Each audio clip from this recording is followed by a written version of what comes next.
എണീക്കും, നേരെ ഒരുപാടായി. പണിക്കാർക്ക് ഇപ്പൊ വരുമല്ലോ ഈശ്വര. ആ തള്ളക്ക് അറിയാത്തതാണ്.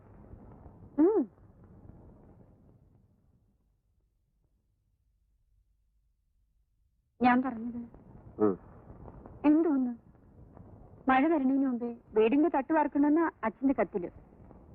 5000 ഒന്നിച്ചില്ലെങ്കിൽ 2 തവണയായിട്ട് അയച്ചാലും മതി. എപ്പോഴും ബുദ്ധിമുട്ടിക്കാൻ തോന്നരുത്. വേറെ ആരോട് ചോദിക്കാനാ?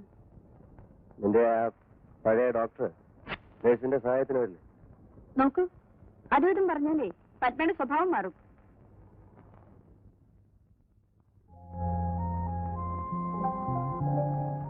ഞാൻ പോട്ടെ, രാത്രി ലേറ്റ് ആയിട്ടേ വരും. വേണ്ട, രാത്രിയിൽ മാത്രമേ ലോക്കിയുള്ളൂ, അതിന് വേണ്ട. 5000ന്റെ കാര്യത്തിന് പണങ്ങണ്ട, വരാം. നാളെ കൊടുത്തേച്ച വല്ലവരുടെ കയ്യിൽ പറയാൻ തുടങ്ങിയിട്ട് കുറെ ദിവസമായി. എന്തോ എനിക്ക് കമ്പനിയിൽ നിന്ന് കുറെ പണം കിട്ടാറുണ്ട്. ഹരിയേഷ്, ഇന്ന് കിട്ടും. വീട് പണി കഴിയുമ്പോഴേക്ക് നീ വേറെ എന്ത് സ്കീമാണ് നീ തുടങ്ങുക എന്നാലിപ്പോ ഭയം. എന്റെ പൊന്നി, ഞാൻ വേറെ ആരോട് പറയും? വല്ല ദിക്കിലും ഇരുന്ന് കുടിച്ച് പാതിരാക്കണ്ട. പിന്നെ വന്നാൽ ഒറ്റ ഉറക്കാണ്. ഞാനിവിടെ വല്ലതും വാങ്ങിച്ചു വെക്കാം, പന്നിയിറച്ചിയും.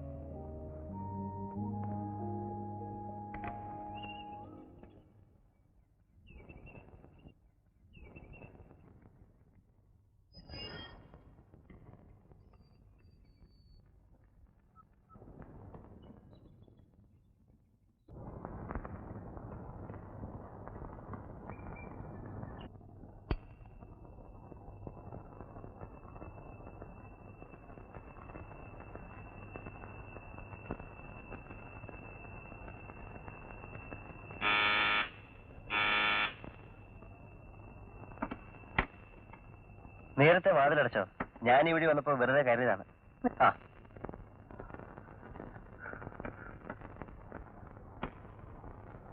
അമ്മാവും മടങ്ങി. ജോലിക്കാരുടെ മകളുടെ കുട്ടിക്ക് സുഖമില്ലെന്ന് പറഞ്ഞു സന്ധ്യക്ക് പോയി. ഒറ്റയ്ക്ക് ഇവിടെ? ഏയ്, അങ്ങനെ പേടിയൊന്നുമില്ല. തോട്ടക്കാരൻ വന്ന് കിടക്കും. Servants quarters. ചായ? സത്യം പറഞ്ഞാൽ ഞാൻ ഒരു പക് ബ്രാൻഡി കഴിച്ചു. അതിന്റെ മീതെ ചായ വേണ്ട. ഇവിടെ അൽമാരയിലും കുപ്പികളിരിക്കുന്നുണ്ട്. അമ്മാവിന് 2 ദിവസം നല്ല കുശാലായിരുന്നു. വീട്ടിലാരാ വെപ്പൊക്കെ? രാവിലെ അടിച്ചു വരാനും ചായ ഉണ്ടാക്കി തരാനും ഒരു തള്ള വരും. ഉച്ചയ്ക്കും രാത്രിയും പുറത്തു നിന്നാ. ചിലപ്പോ ഞാനും ചില പരീക്ഷണങ്ങൾ നടത്തും. ഇന്നിവിടെ എന്റെ പരീക്ഷണമായിരുന്നു. പക്ഷെ വെജിറ്റേറിയനാ. ക്ഷണിക്കട്ടെ? Oh sure, I love vegetarian food.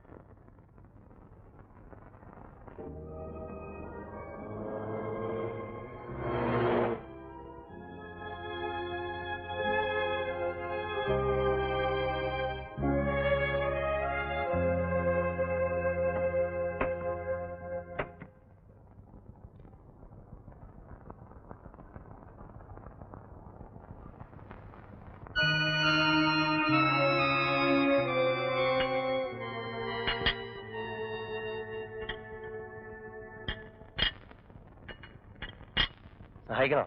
വേണ്ട. വീട്ടിൽ വെച്ചുണ്ടാക്കിയ ആഹാരം കഴിച്ച കാലം മറന്നു. It was delicious.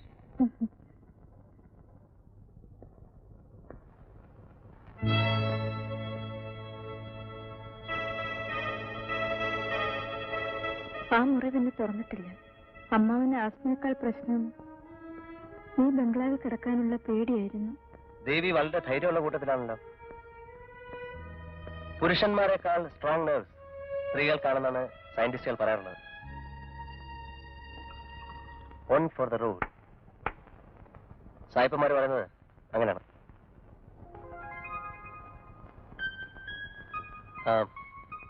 എന്താ പറഞ്ഞുകൊണ്ടുവന്ന്? ഞാൻ ആകെ കൺഫ്യൂസ്ഡ് ആണ്.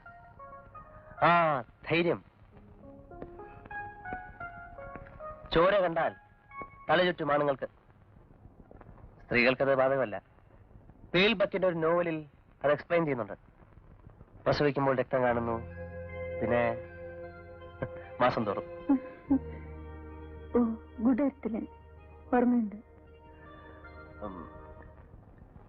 കോമൺ ഇൻട്രസ്റ്റ് ഉള്ള എന്തെങ്കിലും സംസാരിക്കാൻ, എന്തിനെ കമ്മ്യൂണിക്കേറ്റ് ചെയ്യാൻ പറ്റിയ ഒരാൾ കിട്ടുന്നത് തന്നെ വളരെ അപൂർവ സംഭവമാണ് ഈ മലങ്കാട്ടിൽ.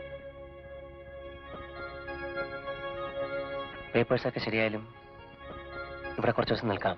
എന്താ കാണാൻ കുറെ സ്ഥലങ്ങളുണ്ട്. I take you. ഞാനും ഇവിടെ തനിച്ച സംസാരിക്കാനും പറ്റിയൊരാളാതെ ബോറായിരിക്കായിരുന്നു. ഊഹിക്കാൻ കഴിയും. പതുക്കെ ചിരിക്കുമ്പോൾ എന്റെ ശ്രീദേവിയെ പോലെ തന്നെ.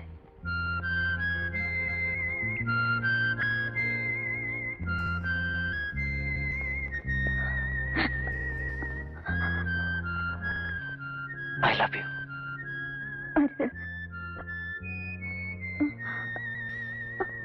ഹരിത്. നോ.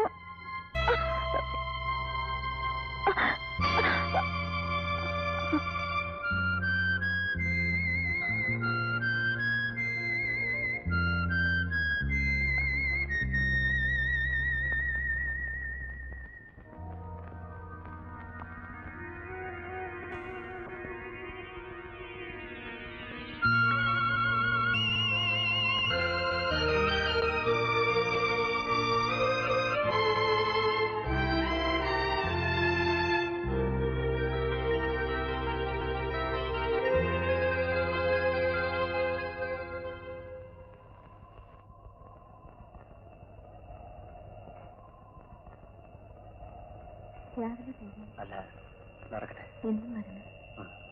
വരാം.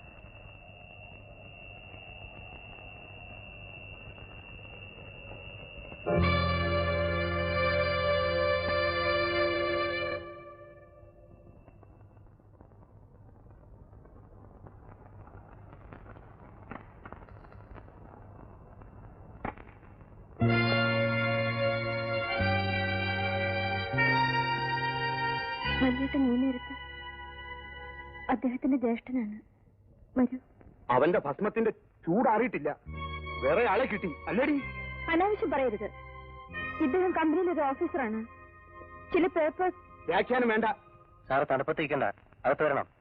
അവന്റെ സമ്പാദ്യം പിടുങ്ങി നിനക്ക് പൊലയാടി നടക്കാനുള്ള സൗകര്യത്തിന് വേണ്ടി നീ വല്ലവരെയും വിട്ട് കൊല്ലിച്ചതാണോന്നാ ഇപ്പൊ എന്റെ സംശയം. മല്ലേട്ടാ, സാറ് തെറ്റിദ്ധരിക്കേണ്ട കാര്യമില്ല. രണ്ടാളും കൂടി പ്ലാനിട്ടതാവും. അകത്ത് വരൂ. വേണ്ടടി നിന്റെ സർക്കാർ. എനിക്ക് പറയാനുള്ള നിന്റെ തന്തലെടുത്ത് ഞാൻ പറഞ്ഞോളാം. സുപ്രീം കോടതി വരെ പോയാലും ശരി, അവന്റെ ഒരൊറ്റ പൈസ നിന്നെ കൊണ്ട് ഞാൻ ആയുസോടിരിക്കുമ്പോ തൊടിയിക്കില്ലേ? കണ്ടോ? പാവം കാരണവര്. സുപ്രീം കോടതി എന്നൊക്കെ പറഞ്ഞാൽ ആളുകൾ വിരണ്ടുപോലോ എന്ന് കരുതിയിട്ടുണ്ടാവും. എന്റെ ഈശ്വര, അച്ഛൻ അറിയുമ്പോ നാട് മുഴുവൻ അയാളിനെ പറഞ്ഞു നടക്കും. Nothing, don't worry. ഞാനില്ലേ? സാരമില്ലെന്നേ. അപവാദക്കാരെ ഞാൻ കൂടെ വന്ന് കണ്ടോളാം. ഞാൻ കല്യാണം കഴിക്കാൻ പോകുന്ന പെൺകുട്ടിയാണെന്ന് പറഞ്ഞാൽ പിന്നെന്താ ബോധം? കരയരുത്. അത് മതി, അത് മതി. സത്യമല്ലേ? സത്യമല്ലേ?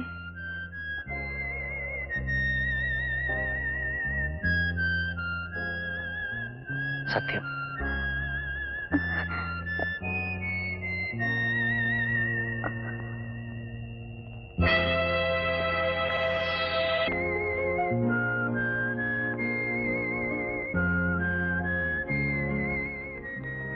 LIC പോളിസികളൊന്നും ഇല്ലെന്നുള്ളത് ഉറപ്പാണോ?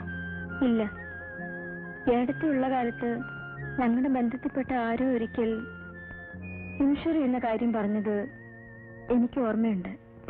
നേരത്തെ മരിക്കുന്നവർക്ക് ആ ഇടപാടുകൊണ്ട് ലാഭമുള്ളൂ എന്ന് പറഞ്ഞ് അയാളെ അകാരിച്ചു വിട്ടു. ബാങ്ക് അക്കൗണ്ടിലും ഫിക്സഡ് ഡിപ്പോസിറ്റിലുമായിട്ട് 20,000 കണ്ടാ പോരല്ലോ. പുള്ളി അനാവശ്യമായി ഒരു കാശും ചെലവാക്കുന്ന ടൈപ്പായിരുന്നില്ല. നമ്മളറിയാത്ത വല്ല അക്കൗണ്ടും. എന്തോ എനിക്ക് കാശിന്റെ കണക്കുകളൊന്നും അറിയില്ല. എന്തൊക്കെ പറഞ്ഞാൽ മതി. ചെക്കുകൾ വരട്ടെ. ബാങ്കിലിടുന്നതിനേക്കാൾ ഇൻട്രസ്റ്റ് കിട്ടും ചില നല്ല കമ്പനികളിലെ ഷെയറുകളിൽ. മതി കണക്കൂട്ടല്. എന്ത് വേണമെങ്കിൽ ചെയ്തോളൂ. ഞാൻ പറയുന്ന സ്ഥലത്തൊക്കെ ഒപ്പിട്ട് തരാം. പോരെ? ദേവിക്ക് മാക്സിമം ബെനിഫിറ്റ് കിട്ടുന്ന കാര്യങ്ങൾ ആലോചിക്കായിരുന്നു ഞാൻ. അപ്പോൾ കണക്ക് നോക്കേണ്ടതും എന്റെ ചുമതലയല്ലേ? അതെനിക്കറിയാലോ.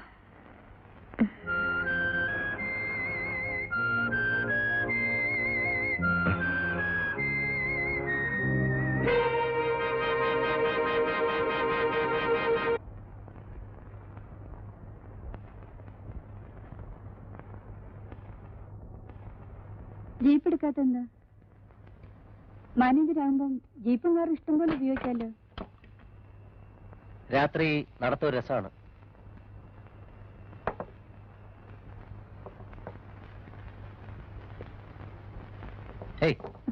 എന്തൊക്കെയാണ് നോക്കട്ടെ.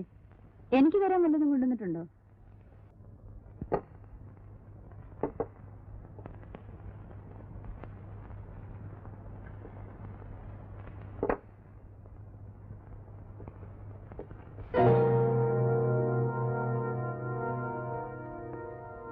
ഇതെന്തിനാ തോക്ക്? ശരിക്കുള്ള തോക്കോ കുട്ടികൾ കളിക്കണതോ? ശരിക്കുള്ള തന്നെ. നീ പോയി ഗ്ലാസ് എടുത്തോണ്ടേ. ഞാൻ ഇതുവരെ കണ്ടിട്ടില്ലല്ലോ. പുറത്ത് നടക്കുമ്പോ രാത്രി പേടി. മേനോൻ സാർ മരിച്ച ശേഷം ലൈസൻസ് ഇല്ല, അതാ പുറത്ത് കേട്ടാത്തത്. ഇതുകൊണ്ട് വെടിവെച്ചാല് ആൾക്കൊല്ലാൻ പറ്റുമോ? എന്താ പരീക്ഷിക്കണോ?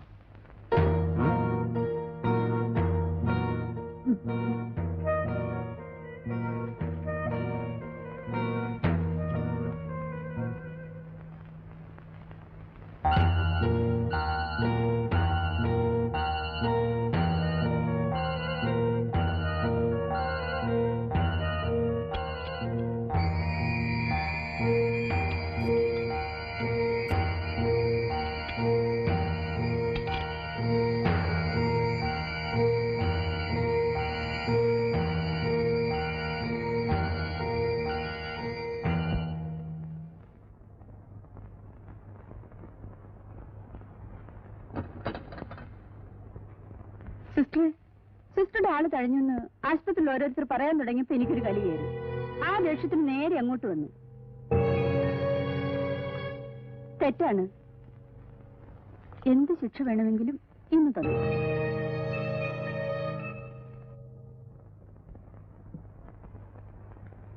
കാണാത്തപ്പോൾ എന്റെ വിഷമം. ഒറ്റയ്ക്ക് രാത്രി കിടക്കുമ്പോൾ എന്നെപ്പറ്റി വിചാരിക്കാറില്ലേ? കാലത്ത് പോയാ പോരെ? ഇതൊക്കെ മാറ്റിക്കോളൂ.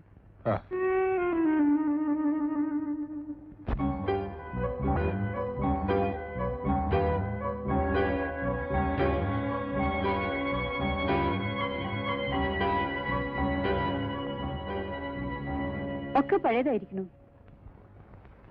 എനിക്കൊരു നല്ല സാരി വാങ്ങി തന്നിട്ട് എത്ര കാലായി? ഇനി പറയൂ, എപ്പോഴാ കല്യാണം? എപ്പോഴാന്ന് പറയൂ. അതിനാളൊന്നും വേണ്ട. എപ്പോഴാന്ന് പറയൂ. ഉടനെ. ഡോക്ടറുടെ ഫാമിലി, എന്റെ വീട്ടിൽ നിന്ന് അമ്മ, ആശുപത്രിയിലെ സ്റ്റാഫ്, എസ്റ്റേറ്റിൽ നിന്ന് എത്ര ആളുണ്ടാവും?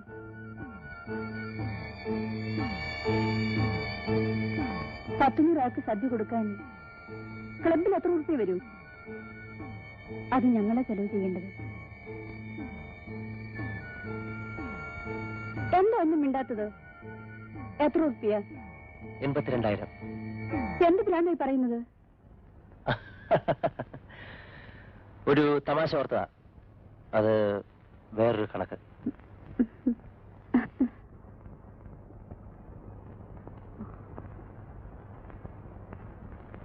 എന്റെ പൊന്നു മോളല്ലേ, സത്യം പറ, കുഴപ്പം വല്ലതും പറ്റിയോ?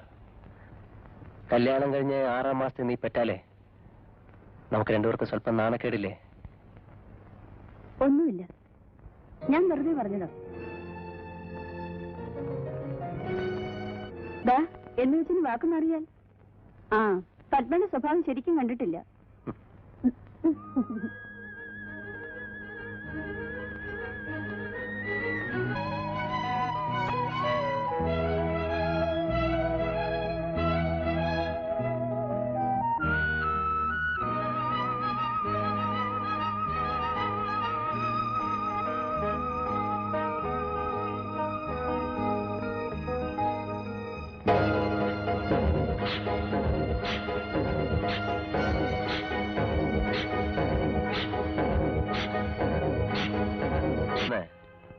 ടൈപ്പിസ്റ്റ് കൊണ്ടുവന്നേക്കും പലതും.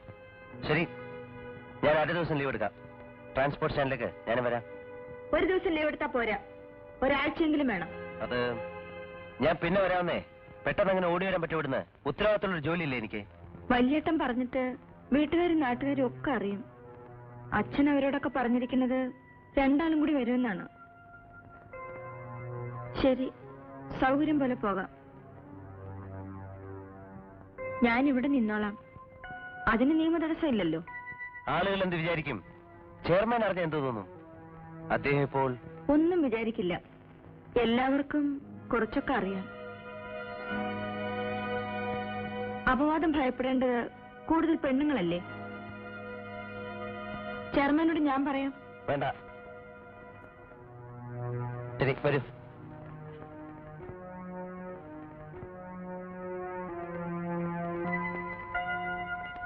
പെട്ടെന്ന് പുറപ്പെടണമെന്നൊക്കെ പറഞ്ഞപ്പോ ഞാൻ ആകെ അപ്സെറ്റ് ആയി പോയി.